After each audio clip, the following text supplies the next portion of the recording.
Adventures of ശശീന്ദ്രകുമാർ എന്ന short ഫിലിമിന്റെ ടീമാണ് ഇന്ന് സിനിമാ പ്രാന്തനിൽ എൻ്റെ കൂടെ ഉള്ളത്.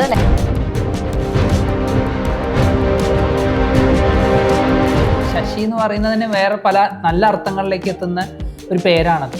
പക്ഷേ എങ്ങനെ ഇത് മണ്ടനായിട്ട് ചിത്രീകരിക്കപ്പെടുന്നു എന്നുള്ളൊരു തോട്ടിൻ്റെ പിന്നാലെയുള്ള ഒരു സഞ്ചാരമായിരുന്നു ആക്ച്വലി ഈ ഒരു ഷോർട്ട് ഫിലിമിലേക്ക് എത്തിയത്. സർദാർജിമാർക്ക് പിന്നിൽ ബ്രിട്ടീഷുകാരാണെങ്കിൽ ശശിമാർക്ക് പിന്നിൽ ആര് എന്നുള്ളൊരു ചോദ്യത്തിൻ്റെ ഒരു ഉത്തരം തേടിയുള്ള 5 ശശിമാരുടെ യാത്രയാണ് ഈ ഷോർട്ട് ഫിലിം. ആ സെയിം മീറ്ററിൽ ശശി എന്നൊക്കെ പറയുമ്പോൾ എനിക്ക് ഭയങ്കര ഇൻട്രസ്റ്റ് ആയി. ബിക്കോസ് ഇങ്ങനത്തെ കഥകൾ നമ്മൾ വളരെ റെയറായിട്ടാണ് ഇങ്ങനത്തെ ഒരു സ്റ്റോറിയൊക്കെ അയക്കുന്നത്. നമ്മൾ വല്ലാതെ പെട്ടെന്ന് ഇൻഡസ്ട്രിയിൽ കയറി പെട്ടെന്നൊന്നും പറ്റില്ല. അപ്പോൾ ഗ്രാജുവലി വർക്കും വേണം, കോൺടാക്ട്സും വേണം. അപ്പോൾ അത് രണ്ടും ഇതേപോലത്തെ നല്ല സ്റ്റോറീസ് വരുമ്പോൾ ചെയ്യാന്നുള്ളൊരു ഇതിൽ ചെയ്തു. ഷൂട്ടും ഈ പേര് പോലെ തന്നെ ഭയങ്കര അഡ്വഞ്ചറസ് ആയിരുന്നു. മഴ, വെള്ളം, പൊക്കം, മലയുടെ മേളിൽ ലിറ്ററലി ഭയങ്കര അഡ്വഞ്ചറസ് ആയിരുന്നു ഷൂട്ട്. ഇവരൊക്കെ നല്ല പോർട്ട്ഫോളിയോ ഉള്ള ആളുകളാണ്, നന്നായിട്ട് എക്സ്പീരിയൻസ്ഡ് ആണ് എല്ലാവരും. പക്ഷെ അത് ജെൻഡർ വൈസ് അല്ലാതെ ലൈക് ആണിനെയും പെണ്ണിനെയും ബാധിക്കുന്നു എന്നുള്ളതാണ്. അതെ. അങ്ങനെ സമൂഹം പറയുമ്പോഴും ശശി ഒരു മണ്ടനല്ല. കാരണം ശശി എന്നുള്ള പേരുള്ള എത്രയോ പ്രഗത്ഭരായിട്ടുള്ള ആളുകൾ സമൂഹത്തിലുണ്ട്.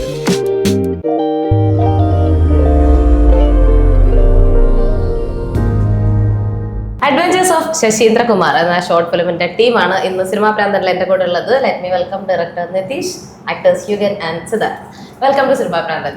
Thank you. അപ്പോൾ ഡയറക്ടറിൽ നിന്ന് തന്നെ തുടങ്ങാം. പറയൂ, അഡ്വഞ്ചേഴ്സ് ഓഫ് ശശീന്ദ്രകുമാർ. നമ്മളങ്ങനെ ചിന്തിച്ചിട്ടില്ലാത്ത ശശി എന്ന് പറയുന്ന ഒരു കളിയാക്കൽ നമ്മൾ ഒരുപാട് കേട്ടിട്ടുണ്ട്. പലരെയും ഒരാൾ നൈസായിട്ട് അയാളെ കളിയാക്കണമെന്നുണ്ട്, ശശിയായി എന്നാണ് പറയുന്നത്. അതിനെ ഇത്തരത്തിലൊരു ഷോർട്ട് ഫിലിം ആക്കി ക്രിയേറ്റ് ചെയ്തു. എങ്ങനെയായിരുന്നു ഇതിലേക്ക് എത്തിയത്? ശരിക്കും പറഞ്ഞാൽ ഇതൊരു 2012 മുതൽ ഉണ്ടായൊരു സബ്ജക്റ്റാണ് ആക്ച്വലി. ഇതിൻ്റെ കംപ്ലീറ്റ് ബ്രെയിൻ എന്ന് പറയുന്നത് റോഷിത്താണ്. ഞാൻ അവനും കൂടിയാണ് ഇത് ഡയറക്റ്റ് ചെയ്തത്. ആക്ച്വലി അവനും ഇപ്പോൾ വരാൻ പറ്റിയില്ല, എന്ന് കുറച്ച് ബുദ്ധിമുട്ടുകളുണ്ടായിരുന്നു. അപ്പം ആക്ച്വലി ആ കാലഘട്ടങ്ങൾ എന്നൊക്കെ പറയുമ്പോൾ ഈ ശശി എന്നുള്ള പേരുള്ളവർ വളരെയധികം മോശമാവുന്ന സിറ്റുവേഷൻ ഉണ്ടായിരുന്നു. നമ്മളൊക്കെ ഈവൻ കളിയാക്കുന്ന സാഹചര്യം ഉണ്ടായിരുന്നു.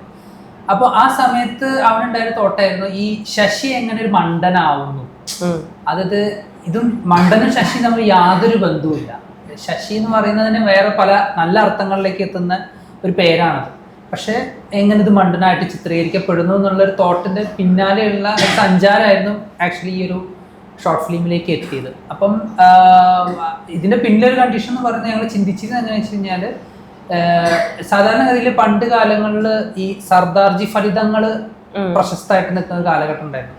അന്ന് അതിൻ്റെ ഒരു ഹിസ്റ്ററി തേടി പോയപ്പോൾ ഈ സർദാർജിമാർക്ക് പിന്നീട് ബ്രിട്ടീഷുകാരാണെന്നുള്ളൊരു കാര്യം അവിടെ പറഞ്ഞു വയ്ക്കുന്നുണ്ട്, ഒരു മിത്ത് പോലെ പറഞ്ഞു വയ്ക്കുന്നുണ്ട്. അപ്പോൾ അങ്ങനെയാണെങ്കിൽ സർദാർജിമാർക്ക് പിന്നിൽ ബ്രിട്ടീഷുകാരാണെങ്കിൽ ശശിമാർക്ക് പിന്നിൽ ആരെന്നുള്ളൊരു ചോദ്യത്തിൻ്റെ ഒരു ഉത്തരം തേടിയുള്ള 5 ശശിമാരുടെ യാത്രയാണ് ഈ ഷോർട്ട് ഫിലിം ഓവറോൾ പറഞ്ഞു വയ്ക്കുന്നത്. അപ്പോൾ അതിനൊരു ഫാൻറ്റസി സ്പൂഫായിട്ട് ഒരു ഡാർക്ക് ഹ്യൂമറൊക്കെ ആയിട്ട് കണക്ട് ചെയ്തിട്ട് ഞങ്ങൾ പറയാൻ ശ്രമിച്ചു എന്നുള്ളതാണ് ഇതിൻ്റെ കണ്ടീഷൻ. ആർട്ടിസ്റ്റിലേക്ക് വന്നു കഴിഞ്ഞാൽ ആക്ച്വലി രണ്ടുപേരെയും നോക്കി കഴിയുമ്പോൾ രണ്ടുപേരും സിനിമയിലോട് കുറച്ചുകൂടെ ഫോക്കസ്ഡ് ആയിട്ടുള്ള ആൾക്കാരാണ്. അപ്പോൾ പലരും ഷോർട്ട് ഫിലിംസിൽ നിന്ന് സിനിമയിൽ എത്തിക്കഴിഞ്ഞാൽ പിന്നെ ഷോർട്ട് ഫിലിമിലേക്ക് ഒരു മടങ്ങി വരവ് കുറവാണ്. പക്ഷെ നിങ്ങൾ എങ്ങനെയാണ് ഇപ്പം സിനിമ ആൻഡ് ഷോർട്ട് ഫിലിം ഒരുമിച്ച് ബാലൻസ് ചെയ്യുന്നു? ആൻഡ് ഇതിലേക്കും എത്തിയത് എങ്ങനെയായിരുന്നു? ഞാൻ നേരത്തെ ചെന്നൈയിലായിരുന്നു. So because of some personal reasons എനിക്ക് കൊച്ചി വരേണ്ടി വന്നു. അപ്പോൾ ആ സമയത്താണ് ഞാൻ ഈ കാസ്റ്റിംഗ് കോൾ കണ്ടത്. സോ എനിക്ക് ഇവിടെ കൊച്ചി വന്നിട്ട് ഒന്നും കൂടി എനിക്ക് ഈ കോൺടാക്ട്സ് ബിൽഡ് ചെയ്ത് പുതിയ കാസ്റ്റിംഗ് ഡയറക്ടേഴ്സ് മീറ്റ് ചെയ്യുക, പുതിയ പ്രോജക്ട്സ് ചെയ്യുക. നമുക്ക് ഡയറക്റ്റ്ലി സിനിമ കിട്ടാൻ കുറച്ച് ബുദ്ധിമുട്ടായിരിക്കില്ല. സോ ഐ തോട്ട് നമുക്ക് ഒന്നുകൂടി ഷോർട്ട് ഫിലിംസ് ചെയ്യാം. അപ്പം അങ്ങനെ അയച്ച ഒരു കാസ്റ്റിംഗ് കോൾ ആയിരുന്നു ഈ സിനിമയുടെ. അന്ന് ഇതിൻ്റെ പേര് ഇൻവിൻസിബിൾ ആയിരുന്നു. അതെ. അപ്പം അങ്ങനെ അയച്ചു. ആൻഡ് പുള്ളി അപ്പം തന്നെ എനിക്ക് റിപ്ലൈയും കിട്ടി, നിങ്ങളുടെ ഷോയിൽ എനിക്ക് ഇഷ്ടമായി എന്നൊക്കെ പറഞ്ഞിട്ട്. ബിക്കോസ് ചെന്നൈയിൽ ഓൾറെഡി ഞാനൊരു 6 years അവിടെ ഞാൻ വർക്കൊക്കെ ചെയ്തിട്ടുണ്ട്, ലൈക്ക് തിയേറ്റർ, ആഡ്സ്, പിന്നെ ഗൗതം മേനൻ്റെ 2 പ്രോജക്ട്സ് ഞാൻ ചെയ്തിട്ടുണ്ടായിരുന്നു, ഫിലിം ആൻഡ് വെബ് സീരീസ്. അപ്പോൾ അത്യാവശ്യം കുറച്ച് എക്സ്പീരിയൻസ് ഉണ്ടായിരുന്നു. ആൻഡ് കൂത്തുപട്ടറിൽ ഞാൻ ട്രെയിനിങ് ചെയ്തിട്ടുണ്ട്, ആക്ടിങ് ട്രെയിനിങ്. അപ്പോൾ അങ്ങനെ ഈ ഷോർട്ട് ലിസ്റ്റ് ആയി. പിന്നെ നിതീഷ് എന്നെ നമ്മൾ എവിടെയാണ് മീറ്റ് ചെയ്തത്? കലൂർ സ്റ്റേഡിയത്തിൽ വെച്ച് മീറ്റ് ചെയ്തു. അപ്പോൾ ഈ പറഞ്ഞ സംഭവം, ഈ സർദാർജി ഫലിതങ്ങൾ, ജോക്സ്, അതിൻ്റെ ആ സെയിം മീറ്ററിൽ ശശി എന്നൊക്കെ പറയുമ്പോൾ എനിക്ക് ഭയങ്കര ഇൻട്രസ്റ്റ് ആയി. ബിക്കോസ് ഇങ്ങനത്തെ കഥകൾ നമ്മൾ വളരെ റെയർ ആയിട്ടാണ് ഇങ്ങനത്തെ ഒരു സ്റ്റോറി കേൾക്കുന്നത്. നമ്മൾ സ്ഥിരമായിട്ട് കേൾക്കുന്ന മറ്റേ റൊമാൻറ്റിക് കോമഡി, ഇല്ലെങ്കിൽ ഒരു ഇൻവെസ്റ്റിഗേറ്റീവ് ത്രില്ലർ, ഇല്ലെങ്കിൽ എന്തെങ്കിലും ഒരു ഹ്യൂമറസ് പരിപാടി, ഇതൊക്കെയാണ് ഷോർട്ട് ഫിലിംസ് ആയിട്ട് ചെയ്യുന്നത്. ഇത് പക്ക ഒരു serious but at the same time spoofy, വളരെ ഒരു തിൻ ലൈനാണ് ഇങ്ങനത്തെ ഒരു സബ്ജക്റ്റ് എടുത്ത് ചെയ്യുക. So I was really excited. അപ്പോൾ ഞാൻ അതൊന്നും നോക്കില്ല, നമുക്ക് നല്ല പ്രോജക്റ്റ് ആവുന്ന ഭാഗമാവാം, അത് മാത്രമായിരുന്നു എൻ്റെ ഒരു ആഗ്രഹം. സോ ചെയ്തു, അങ്ങനെ ഇതിലേക്ക് ഇന്നായി. യെസ്. പിന്നെ അത് കഴിഞ്ഞിട്ടാണ് ബാക്കി സിനിമ പ്രോജക്ട്സ് ഒക്കെ ഞാൻ ചെയ്തത്. ഇതിന്റെ ഷൂട്ട് കഴിഞ്ഞിട്ടാണ്. ബിക്കോസ് ഇത് നമ്മള് 2023 2023 നമ്മൾ സംസാരിച്ചത്, ഷൂട്ടൊക്കെ ആ സമയത്തൊക്കെ ഒക്ടോബർ ടൈമൊക്കെ. അതെ. അപ്പോൾ ഇത് കഴിഞ്ഞിട്ട് ഓൾമോസ്റ്റ് ഒരു 1.5 years കഴിഞ്ഞു. പിന്നെയാണ് ഞാൻ ഈ സിനിമയൊക്കെ ചെയ്തത്. ഓക്കെ, എങ്ങനെയായിരുന്നു ഇതിലേക്കുള്ള എൻട്രി? എൻ്റെയും ഓൾമോസ്റ്റ് സെയിം. ഞാനും ബാംഗ്ലൂരാണ് കൂടുതൽ വളർന്നതൊക്കെ. അപ്പോൾ അത് കഴിഞ്ഞിട്ട് ഞാൻ വർക്ക് ചെയ്തിട്ടുണ്ട്, ഹിന്ദിയിൽ വർക്ക് ചെയ്തിട്ടുണ്ട്, മലയാളത്തിലും. എൻ്റെ ഫസ്റ്റ് പടം തന്നെ ബിടെക് മലയാളം പടം തന്നെയാണ്, ചെറിയ റോളൊക്കെ ആയിട്ട്. അത് കഴിഞ്ഞ് 2-3 മൂവീസ് ചെയ്തിട്ടുണ്ട്. പക്ഷേ എനിക്ക് കോണ്ടാക്ട് ഇല്ല, മെയിൻ നാട്ടിൽ അങ്ങനെ ആരെയും അറിയില്ല. അപ്പോൾ ഞാനിങ്ങനെ നാട്ടിൽ വരാം, നാട്ടിൽ സെറ്റിൽ ആവാമെന്നുള്ള ഒരു ഐഡിയ തോന്നി കൊറോണയ്ക്ക് ശേഷം. അപ്പം ഗ്രാജുവലി നമുക്ക് പ്രൊഫൈലുകൾ കാണിക്കണമല്ലോ. പൊതുവെ നമ്മൾ പുറത്ത് ചെയ്ത വർക്കുകളൊന്നും ഇവിടെ അത്ര അക്സെപ്റ്റബിൾ അല്ല. അപ്പം കാണുന്നതിലെല്ലാം അപ്ലൈ ചെയ്യും. അപ്പോൾ നമുക്ക് കുറേയൊക്കെ ഷോർട്ട് ലിസ്റ്റഡ് ആവും, ചിലത് കിട്ടും. അങ്ങനെ ഈ പറഞ്ഞ പോലെ ഇതിനും ഇൻവിൻസിബിളിൻ്റെ കണ്ടപ്പോൾ അയച്ചു. സെയിം, ഞങ്ങളും സ്റ്റേഡിയത്തിൽ വെച്ച് മീറ്റ് ചെയ്തു. അപ്പോൾ കഥ പറഞ്ഞപ്പോൾ ഞാൻ ലൈക്ക് സംതിങ് ഡിഫറെൻറ്റ്, എനിക്കും ചെയ്താൽ കൊള്ളാമെന്നുണ്ട്. അപ്പോൾ ആക്ച്വലി ഞാനിപ്പോൾ ചെയ്ത റോളിലേക്കല്ല എന്നെ കാസ്റ്റ് ചെയ്തത്, അതിൽ വേറൊരു ശശിയായിരുന്നു ഞാൻ ആദ്യം. അപ്പോൾ അത് പക്ഷേ എനിക്ക് അതിന് ഭാഗമാവാൻ പറ്റും. പിന്നെ ഈ പറഞ്ഞ പോലെ കോണ്ടാക്ട് മേക്കിംഗ് ആയിരുന്നു എൻ്റെ ഒരു മെയിൻ ഇൻറ്റൻഷൻ തന്നെ ഇങ്ങോട്ട് വന്നതിൽ. അപ്പം എനിക്കറിയാം വർക്ക് ചെയ്താലേ ഉള്ളൂ. ഇപ്പം പറഞ്ഞ പോലെ എല്ലാവരും ഒരു ഗ്രൂപ്പായിട്ട് വളരുമ്പോൾ അത്ര നല്ലതാണല്ലോ. ഇപ്പം നമ്മളൊരു ഗ്രൂപ്പായിട്ട് നിൽക്കുന്നുണ്ട്, വല്ലാതെ പെട്ടെന്ന് ഇൻഡസ്ട്രിയിൽ കയറി പെട്ടെന്നൊന്നും പറ്റില്ല. അപ്പോൾ ഗ്രാജുവലി വർക്കും വേണം, കോണ്ടാക്ട്സും വേണം. അപ്പോൾ അത് രണ്ടും ഇതേപോലത്തെ നല്ല സ്റ്റോറീസ് വരുമ്പോൾ ചെയ്യാന്നുള്ളൊരു ഇതിൽ ചെയ്തു. അപ്പോൾ ഫസ്റ്റ് വേറൊന്നിലാണ് എന്നെ കാസ്റ്റ് ചെയ്തത്. കുറച്ച് 1-2 ആഴ്ചയ്ക്ക് ശേഷം ഇതിൽ ലീഡ് ചെയ്യാൻ ഉദ്ദേശിച്ചിരുന്ന ആള് എന്തൊക്കെയോ കാരണങ്ങൾ കൊണ്ട് ബാക്കൗട്ടായി. അപ്പോൾ എനിക്ക് നിതീഷ് ബ്രോ വിളിച്ചിട്ട് പറഞ്ഞു, ബ്രോ കാസ്റ്റിങ്ങിൽ ഒരു പ്രശ്നമുണ്ടെന്ന്, ഒരു ചെറിയൊരു ചിന്ത എന്നെ വേണ്ടോ മാറ്റാൻ പോവാണോ എന്ന് ചോദിച്ചു. അപ്പോൾ പറഞ്ഞു, അല്ല ബ്രോ ഇതിൽ ലീഡ് ഒരു ശശി ഉണ്ട്, അത് ചെയ്യാമോ? അപ്പം ഞാൻ അതുവരെ ലീഡ് റോൾസ് ഒന്നും അങ്ങനെ ചെയ്തിട്ടില്ല. അപ്പോൾ ലൈക്ക് നമുക്ക് ഏറ്റവും കിട്ടാനുള്ള അത് ഫസ്റ്റ് ലീഡ്. അപ്പോൾ എനിക്ക് നമുക്ക് കിട്ടാനുള്ള ഏറ്റവും വലിയൊരു ഓപ്പർച്യൂണിറ്റിയാണ് അത്. അപ്പം ഞാൻ തീർച്ചയായും ഒന്നും ചോദിക്കുകയല്ലേ ചെയ്യും. അങ്ങനെ കൂടി നമ്മൾ മലപ്പുറത്ത് നമ്മൾ കുറേ ദിവസം ഉണ്ടായി. നമ്മളെല്ലാവരും ഒരു ഫാമിലി പോലെ എല്ലാവരും. ഭയങ്കര രസമായിരുന്നു ഷൂട്ടും ഈ പേര് പോലെ തന്നെ ഭയങ്കര അഡ്വഞ്ചറസ് ആയിരുന്നു. മഴ, വെള്ളം, പൊക്കം, മലയുടെ മേളിൽ ലിറ്ററലി ഭയങ്കര അഡ്വഞ്ചറസ് ആയിരുന്നു ഷൂട്ട്. അത് പിന്നാണ് ഈ പേര് തന്നെ വന്നത്. ഞങ്ങൾ പറഞ്ഞില്ല, ആദ്യം ഇൻവിൻസിബിൾ എന്നൊരു പേരായിരുന്നു. ഭയങ്കര എക്സ്പീരിയൻസ് ആയിരുന്നു മൊത്തത്തിൽ. പിന്നെ ഈ പറഞ്ഞ പോലെ കുറേ ടൈം എടുത്തു. ഇപ്പം ഈ പറഞ്ഞ സിനിമകളൊക്കെ മീൻസ് നമ്മളെ അറിഞ്ഞു തുടങ്ങിയ സിനിമകളൊക്കെ അതിന് ശേഷം ചെയ്ത പടങ്ങളാണ്. അതിന് മുമ്പ് ചെയ്തിട്ടുണ്ടെങ്കിലും അത്രയൊന്നും ആളുകളിലേക്ക് അധികം നമ്മളെ അറിയില്ല. കാരണം നമ്മളും മലയാളിയാണെന്ന് പോലും അറിയാത്തൊരു സാഹചര്യമായിരുന്നു അന്നൊക്കെ. പക്ഷെ ഇങ്ങനത്തെ കുറച്ച് വർക്കുകളാണ് ഇപ്പൊ കുറച്ച് ലേറ്റ് ആയിട്ടാണല്ലോ അത് ഇറങ്ങുമ്പോഴാണ് നമുക്കൊന്ന് നമ്മുടെ കൂടെ കുറച്ച് ആൾക്കാരിലേക്ക് എത്തുന്ന. അങ്ങനെയാണ്. പക്ഷെ ഭയങ്കര എക്സ്പീരിയൻസ് ആയിരുന്നു. ഇവരൊക്കെ നല്ല പോർട്ട്ഫോളിയോ ഉള്ള ആളുകളാണ്, നന്നായിട്ട് എക്സ്പീരിയൻസ്ഡ് ആണ് എല്ലാവരും.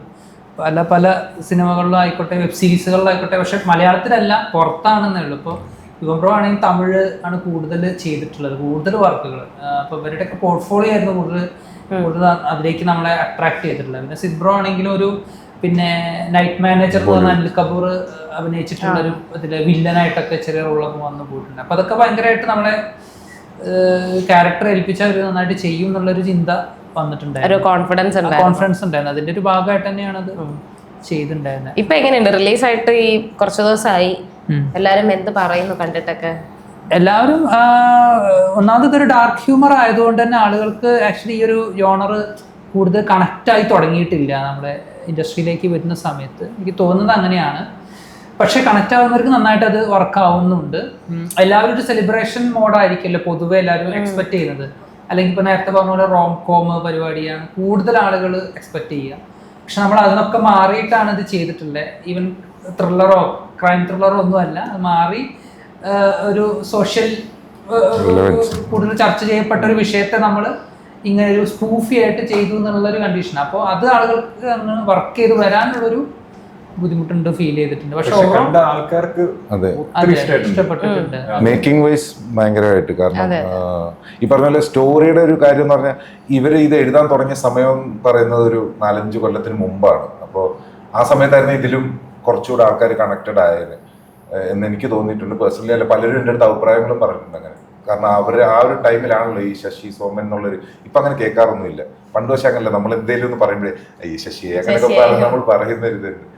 അപ്പൊ അതിന്റെ ഒരു സ്റ്റോറി ആ ഒരു, കാരണം അത്രയും നമ്മളിപ്പോ ഇറങ്ങാൻ തന്നെ, അത് റിലീസാവാൻ തന്നെ ഒരു ഡിലേ വന്നിട്ടുണ്ട്. പക്ഷെ മേക്കിംഗ് സൈഡിനെ കുറിച്ച് ഭയങ്കര അഭിപ്രായമാണ്. മീൻസ് നമ്മളെ പേഴ്സണലി പറയുന്നത് അല്ലാതെ പറയുന്നതിലൊക്കെ ഭയങ്കര നല്ല മിക്സഡ് റിവ്യൂസ് ആണ് ടോട്ടലി. പക്ഷെ മേക്കിങ്ങിനെ കുറിച്ച് ഭയങ്കര റിവ്യൂ ആണ്. മേക്കിംഗ് എനിക്കും കണ്ടപ്പോ തോന്നി, നമുക്ക് സ്റ്റാർട്ടിങ് കാണുമ്പോ തന്നെ ആ ഒരു ത്രില്ലിംഗ് മോഡ് കിട്ടുന്നുണ്ട്, ഫിലിം മോഡ് ഉണ്ട്. അതെ അതെ അതെ.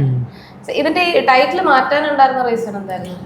അത് എനിക്ക് തോന്നുന്നത് ഈ ഇൻവിൻസിബിൾ എന്ന് പറയുമ്പോൾ ആളുകൾക്ക് ഒരു വലിയ പ്രോബ്ലം എന്ന് വെച്ചാൽ ഇൻവിസിബിളോ അങ്ങനെ ആളുകൾ ഈ ഇൻവിൻസിബിൾ എന്ന വേർഡ് പലരും കേട്ടിട്ടില്ല, ഒന്നാമത്തെ കാര്യം. രണ്ടാമത്തെ കാര്യം എന്ന് പറയുന്നത് ഇംഗ്ലീഷ് നെയിമുകളൊക്കെ പ്രത്യേകിച്ച് ഇന്നത്തെ കാലഘട്ടങ്ങളിൽ അത് വരുമ്പോൾ അത് കൂടുതൽ ആളുകൾ കണക്ട് ചെയ്യാൻ കുറച്ച് ബുദ്ധിമുട്ടാവും എന്നുള്ളൊരു പ്രോബ്ലം പൊതുവെ പറഞ്ഞു കിട്ടി. പിന്നെ ഈ ഇൻവിൻസിബിൾ എന്ന് പറഞ്ഞാൽ പേര് ഇടാനുള്ള റീസൺ ആക്ച്വലി റോഷിത്തായിരുന്നു, ഞാൻ പറഞ്ഞല്ലോ, അവൻ്റെ ഒരു തോട്ടിലായിരുന്നു പോയിരുന്നത്. അപ്പം ഇതിലെ കഥാപാത്രത്തെ ഇപ്പോൾ സിബ്രോ ചെയ്ത ക്യാരക്ടേഴ്സിനെ അവൻ പോർട്രേറ്റ് ചെയ്തിട്ടുള്ളത് ഈ ഇൻവിൻസിബിൾ എന്നുള്ള തോട്ടിനെ ബേസ് ചെയ്തിട്ടാണ്. അതായത് ആരാലും എന്താ പറയുക തോൽപ്പിക്കാൻ കഴിയാത്തവൻ എന്നുള്ളൊരു ഇത് അതിന്റെ ബാക്കിലുണ്ട് ആ ഒരു പേരിന്. അപ്പൊ ശശിയെ അങ്ങനെയാണ് പോർട്രേറ്റ് ചെയ്തിട്ടുള്ളത്. ശശി ഒരു മണ്ടനായിട്ടല്ല, അങ്ങനെ സമൂഹം പറയുമ്പോഴും ശശി ഒരു മണ്ടനല്ല. കാരണം ശശി എന്നുള്ള പേരുള്ള എത്രയോ പ്രഗത്ഭരായിട്ടുള്ള ആളുകൾ സമൂഹത്തിലുണ്ട്. നമ്മളിപ്പോൾ പൊളിറ്റീഷ്യൻസ് ആയിട്ട് നോക്കിക്കളഞ്ഞ ശശി തരൂർ പോലെയുള്ള വലിയ വലിയ ആളുകൾ ഉണ്ട് പൊളിറ്റിക്സിൽ. അതുപോലെ ശശിയായിട്ട് ബന്ധപ്പെട്ടിട്ട് തന്നെ സിനിമയിലുണ്ട്. നമ്മൾ അതൊക്കെ കാണിക്കുന്നുണ്ട് ഓരോ ശശി ഒക്കെ ആയിട്ട് അവരൊക്കെ അങ്ങനെയൊക്കെയുള്ളവരെ നമ്മൾ ഒരു ചെറിയ തോതിൽ കാണിക്കുന്നുണ്ട്. ഒക്കെ ഒരു ഏറ്റവും ടോപ്പിൽ നിൽക്കുന്ന ആളുകളാണ് അവരൊക്കെ. എന്നിട്ടും ശശി എങ്ങനെ മണ്ടനാവുന്നു എന്നുള്ളൊരു ചിന്ത വരുന്നുണ്ടല്ലോ.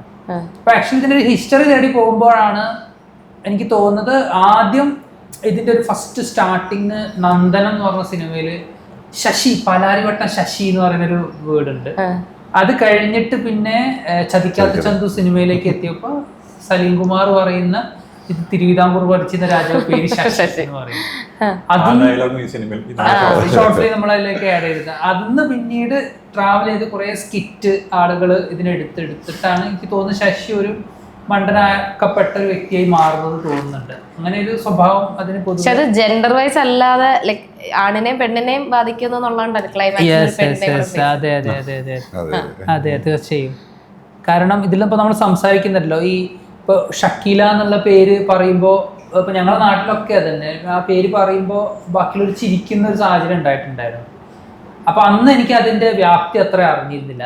എന്താ അവർക്കത് പെയിൻ ആവുന്നുണ്ട്, അവർക്കത് വേദനിക്കുന്നുണ്ട്, ചിലപ്പോൾ അവരെ പേഴ്സണൽ ലൈഫിൽ തന്നെ ബാധിച്ചിട്ടുണ്ടാവും.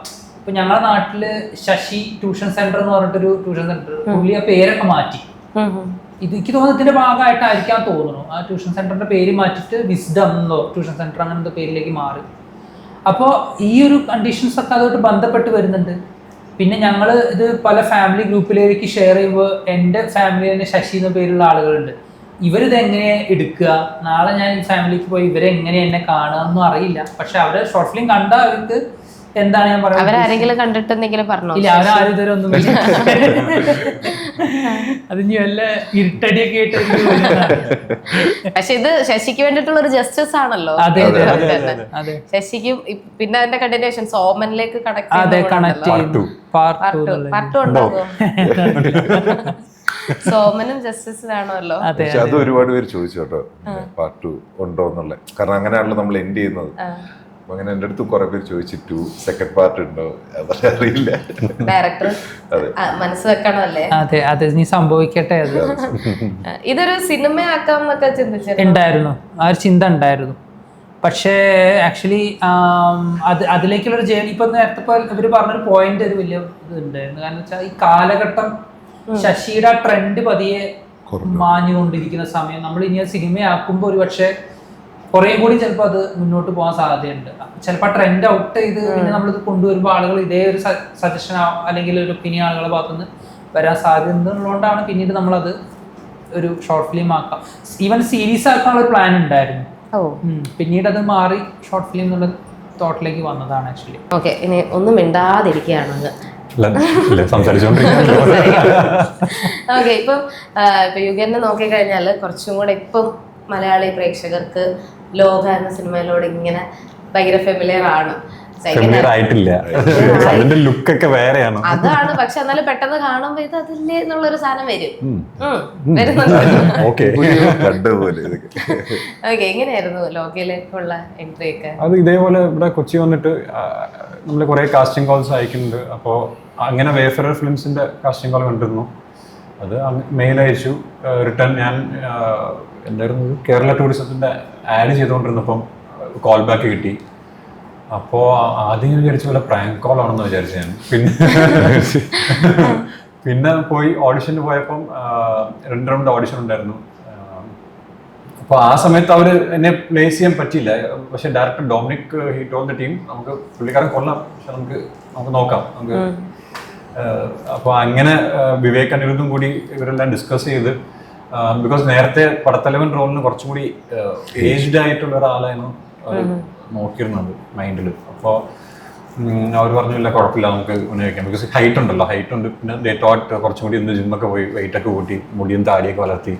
പിന്നെ ആ കോസ്റ്റ്യൂം കൂടി വന്നപ്പോഴത്തേക്കും അതിനുവേണ്ടി കൂടി വളർത്തിയതായിരുന്നു. ശരി, അതെ അതെ, 6 മാസം ഒരു 8-10 കിലോ കൂട്ടി ഞാൻ. പിന്നെ മുടിയും മുടിയും വളർത്തി, ഹോഴ്സ് റൈഡിങ് പഠിക്കാൻ പോയി.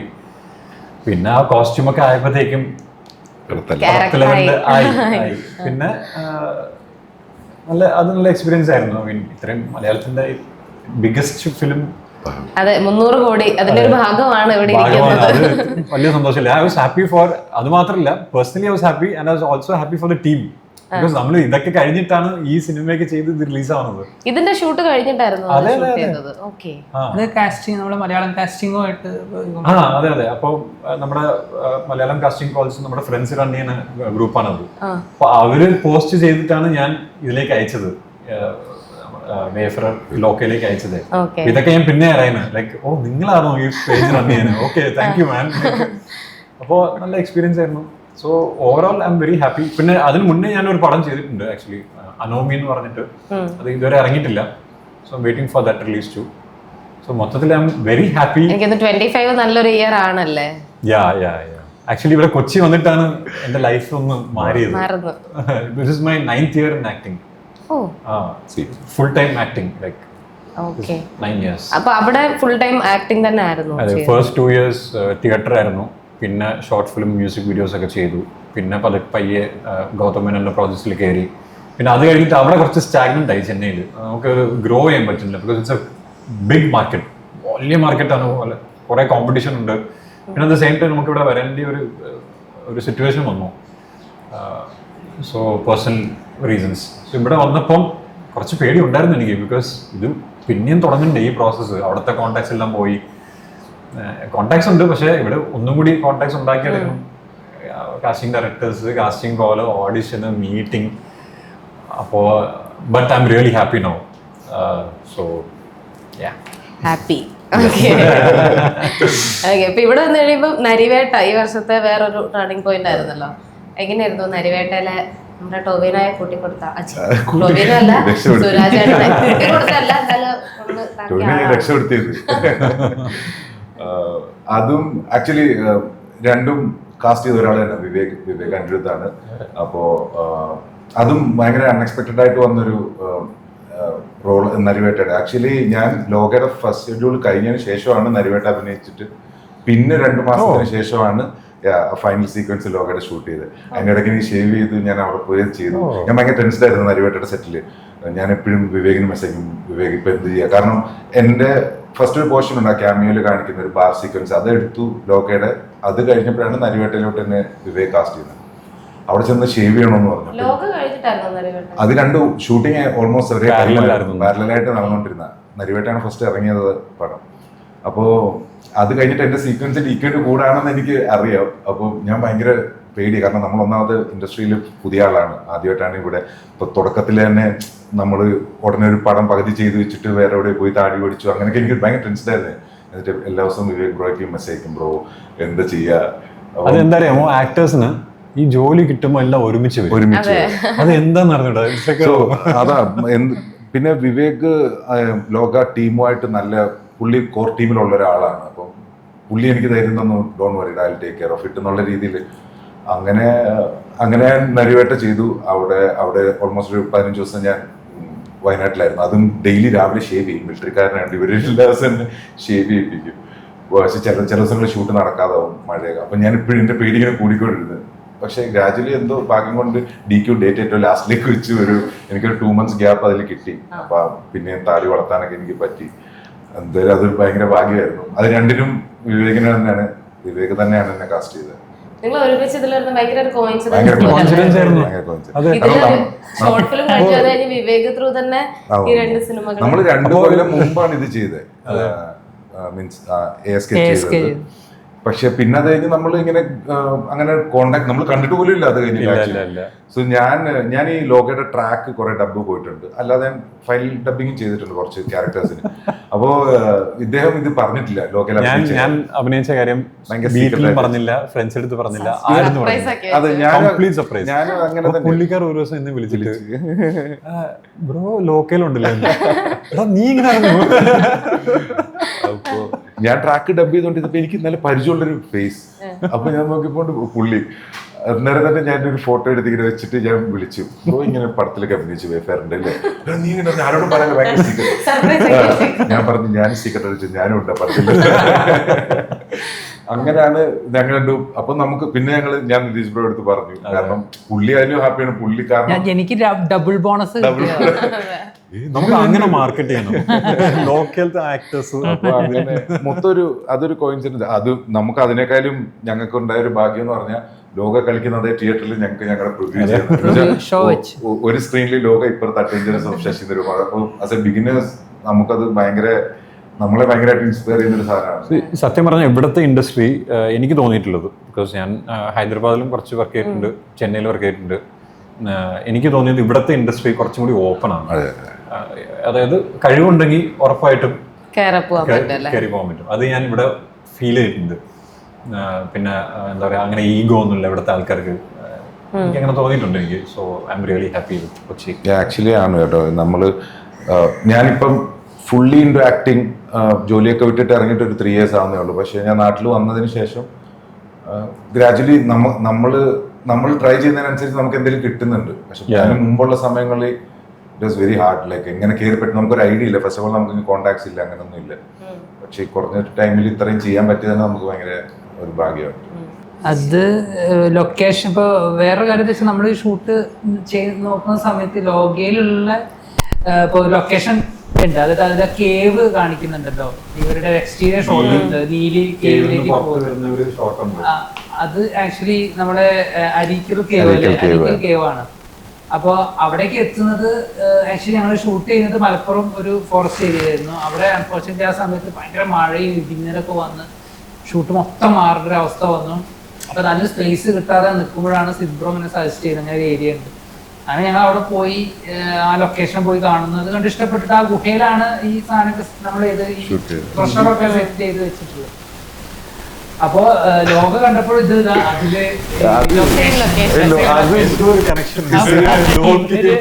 ഇവർ രണ്ടുപേരുണ്ട് അതില്. ഞാൻ ഡബിന് പോയപ്പോ സോ ഇതിന്റെ രണ്ടിന്റെ ഷോട്ട് ഓൾമോസ്റ്റ് സെയിം ആണ്. കാരണം അവിടുത്തെ ഒരു ലാൻഡ് എന്ന് പറഞ്ഞാൽ ശരിക്കും നമ്മൾ തറയിൽ ടൈലൊക്കെ ഇട്ടിട്ടുണ്ട്. അപ്പൊ നമുക്ക് ഒരു ആംഗിളിൽ നിന്ന് ഈ ഗുഹയുടെ ഫ്രണ്ട് വശം എസ്റ്റാബ്ലിഷ് ചെയ്യാൻ പറ്റുള്ളൂ. അപ്പൊ നമ്മളെടുത്ത് അതേ ഓൾമോസ്റ്റ് സെയിം ഷോട്ടാണ് ലോകയിൽ എടുത്തത്. സോ ഞാൻ ഡബിലത് കണ്ടപ്പോൾ ഞാൻ പുള്ളിയത് ബ്രോ പെട്ടെന്ന് പടം ഇറക്കിയോ നമ്മുടെ സെയിം ഫ്രെയിം സാധനം വരാറുണ്ട്. അതെല്ലാം ഭയങ്കര കുറെ കോയിൻസിഡൻസ് ഉണ്ട് അതിൽ. അതെങ്ങനെയോ സംഭവിച്ചു പോയത്. അപ്പൊ എന്റെ ഒരു സുഹൃത്ത് വന്നിട്ട് പറഞ്ഞു, ഇങ്ങനെ ഇത് കാണുന്നതിന്റെ ഇടയിൽ വന്നിട്ട് പറഞ്ഞു, എടാ നിന്റെ ഷോർട്ട് ഫിലിം മൊത്തം ഇതിലുണ്ടല്ലോ, നിന്റെ ലോറി എല്ലാം അവിടെ മറിഞ്ഞു. അതെ, പക്ഷെ കാണുമ്പോ പെട്ടെന്ന് ഇത് കഴിഞ്ഞിട്ടാണ് ലോക ചെയ്തത് എന്നുള്ളത് ആൾക്കാരിലോട്ട് എത്തിക്കാനും കുറച്ച് പാടാണ്. ഒരുപാട് മുമ്പ് ചെയ്തത്, അതാണ് കുറച്ചൊന്നും അല്ല. 2 years ഓൾമോസ്റ്റ്. എന്തോ ലോകം എന്തായാലും നിങ്ങളിലേക്ക് എത്തേണ്ടതായിരുന്നു, അതുകൊണ്ടായിരിക്കും മേ ബി എല്ലാ ഈ ഒരു ഉറപ്പായിട്ടും coincidence പോലെ അല്ലേ? I believe in it. ഇതൊരു നിമിത്തം തന്നെ ആയിരുന്നു. ലൈക്ക് നിങ്ങൾക്ക് ഭയങ്കര ഭാഗ്യമായിട്ട് ഞാൻ കണക്കാക്കുന്നത്. കാരണം വലിയ ഭാഗ്യം. ഇത്രയും വലിയൊരു കോയിൻസിഡൻസ് ഞാനും കണ്ടില്ല. ഞാൻ കുറെ ഇന്റർവ്യൂസ് ചെയ്തിട്ടുണ്ട്, ഷോർട്ട് ഫിലിംസ് ആണെങ്കിലും സിനിമ ആണെങ്കിലും. അതിൽ ഇങ്ങനെ ഇത്രയും വലിയൊരു കോയിൻസിഡൻസ് വരുന്നത് കണ്ടിട്ടില്ല. നമ്മൾ കുറെ കാസ്റ്റിംഗ് കോൾസ് അയക്കാറുണ്ട്. ലൈക്ക് ഒരു ആവറേജ് ആയിട്ട് എടുത്തു നോക്കി കഴിഞ്ഞാൽ ഒരു ആഴ്ചയിൽ 2 or 3 മെയിൽസ് ഞാൻ അയക്കാറുണ്ട്. അപ്പൊ ഇമാജിൻ ദാറ്റ് ഫോർ 9 years എത്ര മെയിൽസ് അയച്ചിട്ടുണ്ടാവും. അപ്പോൾ ഫസ്റ്റ് ടൈം ഒരു മെയിൽ അയച്ച് ഇത്രയും വലിയ സിനിമ ഇത്രയും നല്ല റോൾ കിട്ടുക എന്ന് വെച്ച് കഴിഞ്ഞാൽ എക്സ്ട്രീം ലക്ക് മാത്രമല്ല നമ്മൾ ഹാർഡ് വർക്ക്. എനിക്ക് ആ മെയിൽ അയക്കണം തോന്നിയല്ലോ. ഓക്കെ, ഇപ്പൊ ഈ നേരത്തെ പറഞ്ഞില്ലേ മലയാള സിനിമ ഇൻഡസ്ട്രിയിൽ കഴിവുണ്ടെങ്കിൽ കയറി പോകാന്ന്. ആക്ടേഴ്സിന്റെ സൈഡ് പറഞ്ഞു, ഡയറക്ഷൻ സൈഡ് നോക്കിയാൽ എങ്ങനെയായിരിക്കും? ഡയറക്ഷൻ സൈഡ് നോക്കി ഞാൻ മനസ്സിലാക്കിയിടത്തോളം ടഫാണ്. വെച്ചാൽ എനിക്ക് തോന്നുന്നു നല്ല ബ്രില്യൻ്റ് ആയിട്ടുള്ള ഡയറക്ടേഴ്സ് ഇൻഡസ്ട്രിയിൽ ഉണ്ട്. ഭയങ്കര കോമ്പറ്റീഷൻ ആണ്. നല്ല ഡിഫറെന്റ് തോട്ടുള്ള ആളുകളുണ്ട്, നല്ല എഴുത്തിന് കഴിവുള്ള ആളുകളുണ്ട്. അപ്പൊ എന്താ വെച്ച് കഴിഞ്ഞാൽ ഡയറക്ടേഴ്സിനെ സംബന്ധിച്ചിടത്തോളം ഒരു ടീമിലേക്ക് കയറുക എന്ന് പറയുന്നത് ഇപ്പോൾ സ്റ്റാർട്ട് ചെയ്യുന്ന ആളുകൾക്ക് അതായിരിക്കുമല്ലോ ആദ്യം ഏതെങ്കിലും ടീമിൽ നമ്മൾക്ക് എൻട്രി ആവുക, അത് വെച്ചിട്ട് ഇങ്ങനെ പോകണം എന്നുള്ള പ്ലാൻ. അപ്പൊ ടീമിലേക്ക് കയറുക എന്ന് പറയുന്നത് തന്നെ ഡിഫിക്കൽട്ടി ആണെന്നാണ് ഞാൻ മനസ്സിലാക്കിയിട്ടുള്ളത്. ഇപ്പോൾ എനിക്ക് തോന്നുന്നത് ബേസിൽ ജോസഫ് ഒക്കെ ചെയ്യുന്ന കാലഘട്ടങ്ങളിൽ എന്ന് പറയുന്നത് ഷോർട്ട് ഫിലിം ട്രെൻഡിങ് ആവുന്ന ഒരു കാലഘട്ടങ്ങളാണ്. അപ്പൊ അന്ന് നമ്മൾ ഷോർട്ട് ഫിലിം ചെയ്ത് കഴിഞ്ഞാൽ അത് ആക്ടേഴ്സ് കാണാം. കാരണം അന്ന് വേറെ പ്ലാറ്റ്ഫോംസ് ഇല്ല. നമ്മൾ അത് ഫേസ്ബുക്കിലോ യൂട്യൂബിലോ വന്ന് ആളുകൾ ഇരുന്ന് കാണുകയാണ്, കണ്ടിട്ട് അഭിപ്രായം പറയും. ഇന്നിപ്പോൾ ആ ട്രെൻഡ് ഇല്ല. ട്രെൻഡ് ഇല്ലാത്തതുകൊണ്ട് തന്നെ നമ്മളെ ഒരു കഴിവ് കാണിക്കാനുള്ളൊരു മീഡിയം ആയിട്ട് നമുക്കതിപ്പോൾ യൂസ് ചെയ്യാൻ പറ്റാത്തൊരു സിറ്റുവേഷനും ഉണ്ട്. കാരണം ആളുകൾ കാണാനുള്ള സമയമില്ല ഒന്നാമത്. അപ്പോൾ ഞാൻ ഇൻഡസ്ട്രിയിലുള്ള പലർക്കും മെസ്സേജ് അയക്കുമ്പോഴും അവർക്ക് ലിങ്ക് അയക്കുമ്പോഴും അവരാരും കാണാറില്ല. ഇത് കണ്ടാലാണല്ലോ എനിക്ക് അടുത്ത് ഇതിലൊരു ചോദ്യം ചോദിക്കാൻ പറ്റുക, ഒരു ചാൻസ് തരും എന്നുള്ളത്. പക്ഷെ ആ ഒരു ഓപ്ഷൻ അവിടെ ഇല്ല. അപ്പൊ ഞാൻ മനസ്സിലാക്കിയെടുത്തോളം അതിനൊരു വേ ഇനിയുള്ള കാലഘട്ടങ്ങളിൽ മാറ്റങ്ങൾ സംഭവിക്കുന്നുണ്ട്. പിന്നെ നോക്കുമ്പോൾ എന്താ വെച്ചാൽ ഇപ്പൊ പല സിനിമകളും പ്രീവിയസ് അവർ എക്സ്പീരിയൻസ് AD ആയി നിന്നിട്ടോ അസോസിയേറ്റ് ആയിട്ട് നിന്നിട്ടോ അല്ലാതെ സിനിമ ചെയ്യുന്ന ഡയറക്ടേഴ്സും ഉണ്ട്.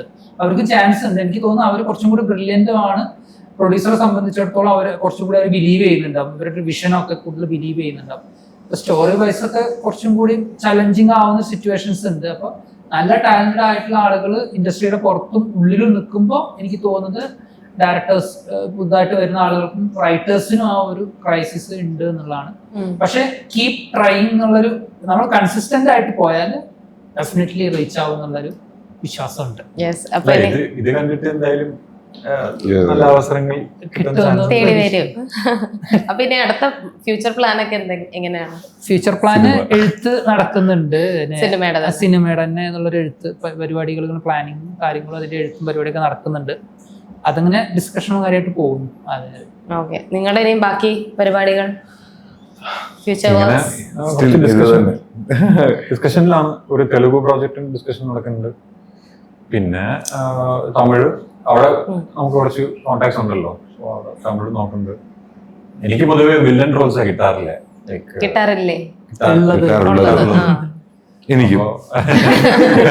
എനിക്ക് താടി വെച്ച വില്ലൻ, താടി പഠിച്ച പോലീസായിരുന്നു. ഇതാണ്. അപ്പോ ഇത് ഈ കഥയും എൻ്റെ അടുത്തൊന്ന് പറഞ്ഞപ്പോ വിമൽ കുമാറിന്റെ ഒരു സംഭവം കേട്ടപ്പോ തന്നെ I was very excited. Because ഈ വിമൽ കുമാർ ക്യാരക്ടർ ആക്ച്വലി കുറച്ച് ട്രിക്കി ക്യാരക്ടറാണ്. ലൈക്ക് കുറച്ച് മീറ്റർ അങ്ങോട്ടും ഇങ്ങോട്ടും ആയി കഴിഞ്ഞാൽ ഇത് അങ്ങോട്ട് പോയി കഴിഞ്ഞാൽ ഭയങ്കര ഒരു ഓവറായി പോകും. കുറച്ച് കുറഞ്ഞു കഴിഞ്ഞാൽ വിമൽ കുമാറിന്റെ ആ ഒരു സാധനം കിട്ടില്ല. സോ ഇത് നമ്മൾ കുറെ ഡിസ്കസ് ചെയ്തു ക്യാരക്ടറിന് വേണ്ടി കുറെ എന്തൊക്കെ ചെയ്യണം.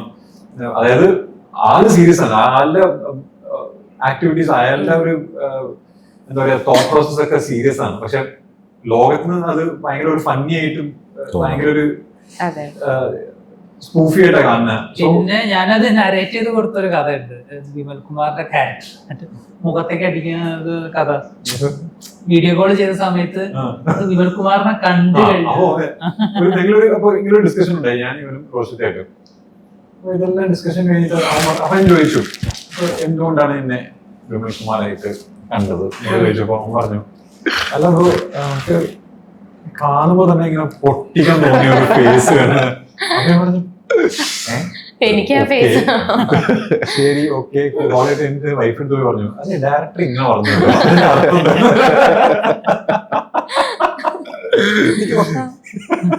ക്യാരക്ടറിനോട് ഒരു ചെറിയ ദേഷ്യമൊക്കെ തോന്നും. അതാണല്ലോ വേണ്ടത്. അത് കുറച്ച് അന്ന് കുറെ നമ്മള് ഡിസൈൻ ചെയ്തിട്ടുണ്ട്. ഓരോ സീനിലും ഓരോ ഘട്ടത്തിലും അതിന്റെ ഗ്രാഫ് ഒക്കെ ഇറ്റ് വാസ് ഓൾ കോൺഷ്യസ്.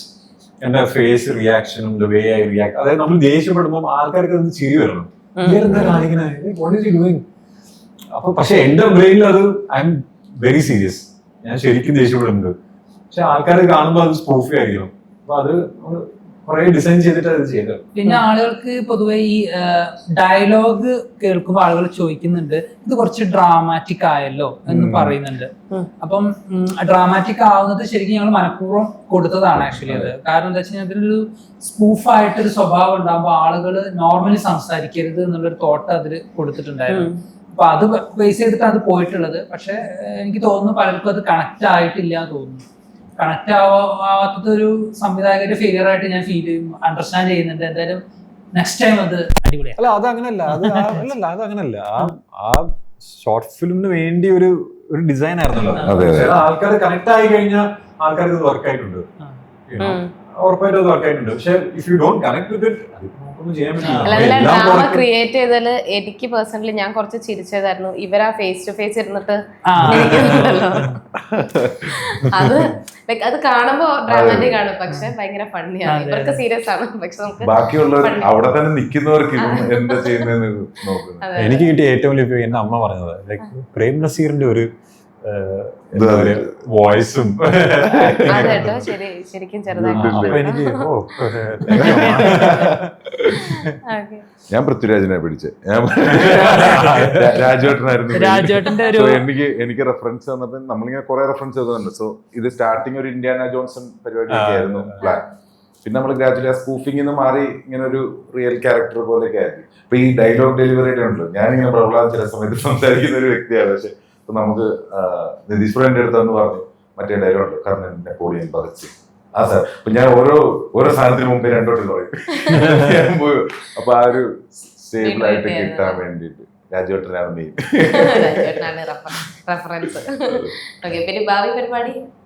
എന്റെ ഒരു കന്നഡ മൂവി വരുന്നുണ്ട്. മലയാളത്തിൽ ഇപ്പോ ഒരു സ്റ്റാർട്ടപ്പ് കഥ എന്ന് പറഞ്ഞ പടം ചെയ്തു കഴിഞ്ഞു. പിന്നെ ബാക്കി ഇങ്ങനെ അന്വേഷിച്ചുകൊണ്ടിരിക്കുകയാണ്. അതുപോലെ ഞാൻ ഇപ്പോഴും ഷോർട്ട് ഫിലിംസ് ചെയ്യാറുണ്ട്. കാരണം എനിക്ക് ഇത് ഞാൻ പറഞ്ഞില്ല, എപ്പോഴും ഗുണ്ട പോലീസൊക്കെയാണ്. അപ്പൊ എനിക്ക് വെറൈറ്റി ആയിട്ട് തോന്നുന്നു, മീൻസ് എനിക്ക് തോന്നുന്ന ക്യാരക്ടേഴ്സ് ഞാൻ ചെയ്യും. അതിപ്പോ ചെറുതോ വലുതോ ഒന്നുമില്ല. ആക്ച്വലി എന്റെ പ്രൊഫൈൽ ബിൽഡ് ചെയ്യാന്നുള്ളൊരു ഇന്റൻഷനാണ് മെയിൻ. ഷോർട്ട് ഫിലിംസ് ഉണ്ട് കുറച്ചിങ്ങനെ ലൈൻ. ഇന്നൊന്ന് റിലീസ് ആവുന്നുണ്ട്. SIFA South Indian Film Academy Mahasar എന്ന് പറഞ്ഞിട്ടൊരു ഇന്നിപ്പം ഈവനിങ് അതിന്റെ കൂടെ ഒരു ചെറിയ പ്രൊമോഷനായി. അതിന്റെ പ്രൊമോഷൻ ക്ഷാമ കാണുന്നുണ്ടല്ലോ. എന്തായാലും അടിപൊളി, ഒരുപാട് സന്തോഷം. ഇപ്പൊ 2025 നിങ്ങളെ സംബന്ധിച്ച് ഏറ്റവും അടിപൊളി ഒരു വർഷമായിരുന്നു. ഇതിലും അടിപൊളി വർക്കുകളൊക്കെ ഇനിയും വരും വർഷങ്ങളിലൊക്കെ കിട്ടട്ടെ. നിതീഷിന്റെ ഒരുപാട് നല്ല വർക്കുകൾ കാണാനായിട്ട് വെയിറ്റ് ചെയ്യുന്നു. ഒരുപാട് നല്ല നല്ല വർക്ക്സിന് വരട്ടെ. Thank you so much. പിന്നെ വേറൊരു കാര്യം പറയാനുള്ളത്, ഇപ്പം സിനിമാ പ്രാന്തിനെ കുറിച്ച് പറയുകയാണെങ്കിൽ എനിക്ക് ഇപ്പൊ ഞങ്ങൾ ഈ ഷോർട്ട് ഫിലിം ചെയ്യുന്ന ആളുകളെയും നിങ്ങൾ സപ്പോർട്ട് ചെയ്യുന്നു എന്ന് പറയുന്നത് വലിയൊരു കാര്യമായിട്ടാണ് ഞങ്ങൾക്ക് തോന്നിയിട്ടുള്ളത്. കാരണം അങ്ങനെ ഒരു സപ്പോർട്ട് പൊതുവെ കിട്ടാറില്ല. അപ്പോൾ എത്രയോ നല്ല ഷോർട്ട് ഫിലിംസ് ആളുകൾ കാണാതെ പോകുന്നുണ്ട്. അപ്പം ഇങ്ങനെ ഇനിഷ്യേറ്റീവ് അതിന്, കാരണം നമ്മൾ പൊതുവെ മറ്റ് ചാനൽസിന്റെ അടുത്തോട്ടൊക്കെ സമീപിക്കുമ്പോൾ അവരുടെ ഭാഗത്തു നിന്ന് റിജക്ഷനാണ് സംഭവിക്കുന്നത്. അവർക്ക് കണ്ടന്റും പിന്നെ കുറച്ചും കൂടി ആളുകൾക്ക് ചർച്ച ചെയ്യുന്ന വിഷയങ്ങൾ. പക്ഷെ ഇവിടെ അങ്ങനെയല്ല. ഇവിടെ അങ്ങനെ എവിടെ ഒരു ഡിഫറൻസ് കാണാതെ, ചെറുപ്പമൊന്നും കാണാതെ കൃത്യമായിട്ട് നിങ്ങൾ അത് സംസാരിക്കുന്നുണ്ട്. അപ്പൊ അതിന് സിനിമാ പ്രാന്തനോട് വലിയൊരു നന്ദി ഞാൻ രേഖപ്പെടുത്തുന്നത്. അത് വലിയൊരു സപ്പോർട്ടാണ്. കാരണം ഒരുപാട് ഇപ്പം പലതും റെക്കഗ്നൈസ് ആവാതെ പോകുന്നുണ്ട്. ഇപ്പൊ ഇങ്ങനെ ഒരു സപ്പോർട്ട് കിട്ടുക എന്ന് പറഞ്ഞാൽ വളരെ അത് വലിയൊരു സപ്പോർട്ടാണ്. ഞാൻ ഷോക്കായി ശരിക്കും. ഷോർട്ട് ഫിലിം ഇന്റർവ്യൂ എനിക്ക് തോന്നുന്നു അങ്ങനെ ഒരു ചരിത്രം അത് ആദ്യം സ്റ്റാർട്ട് ചെയ്യാൻ തോന്നുന്നു. താങ്ക് യു സിനിമ പ്രാന്ത്. ഇതെന്റെ ഫസ്റ്റ് ഇന്റർവ്യൂ ആണ്. ഫസ്റ്റ് ഇന്റർവ്യൂ ആണ്. എന്റെ ഫസ്റ്റ്. ഓക്കെ, ഞാൻ ബാക്കി ഓക്കെ ഓക്കെ. അപ്പൊ എന്തായാലും thank you so much. Okay, ഇവിടുത്തെ ഫസ്റ്റ് ഇന്റർവ്യൂ, ഇവിടുത്തെ എന്റെ ലാസ്റ്റ്. അപ്പൊ എന്തായാലും ഒരുപാട് സന്തോഷം. എനിക്ക് ഇത്രയും നന്നായിട്ട് എനിക്കും ഒന്ന് എൻഡ് ചെയ്യാനായിട്ട് പറ്റി. അപ്പൊ താങ്ക് യു സോ മച്ച്. അടിപൊളി ഒരുപാട് വർക്കുകൾ ഇനി വരട്ടെ. നമുക്ക് ഇനി കാണാം, അടുത്ത ഇന്റർവ്യൂസിലായിട്ടും അടുത്ത വർക്കുകളിലൊക്കെ ആയിട്ട് കാണാം. Thank you so much. Thank you.